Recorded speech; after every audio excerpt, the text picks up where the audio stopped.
চর অঞ্চল ভাজান নদী পাড়ি দিয়া গেলাম। যাওয়ার পরে দেখি, খবর নিলাম চরমনের পাগলের অভাব নাই।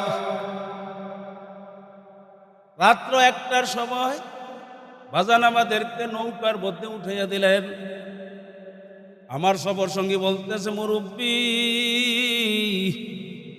এই রাত্রে আসার সময় কত কষ্ট করে আসলাম, এই রাত্রে আপনি নদীতে আমাদেরকে আমাদের যাওয়াই লাগবে, যাইতে আসি, কিন্তু এখন তো ডাকাতের বড় ভয়।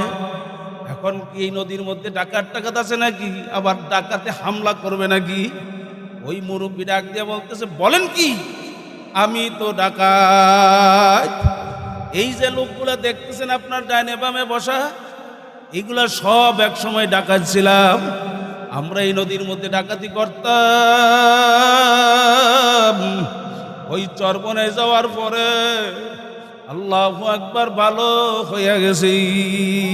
বর্তমান সুন্নতের ফেরিওয়ালা পীর সাহেব হুজুর চরবনায়, আলহামদুলিল্লাহ।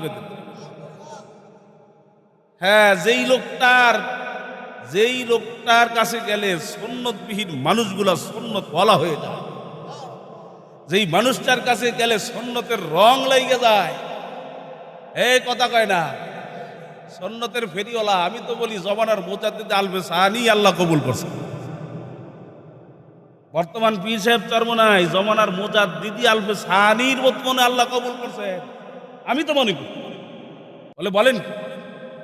হ্যাঁ, আমি এটা মনে করি।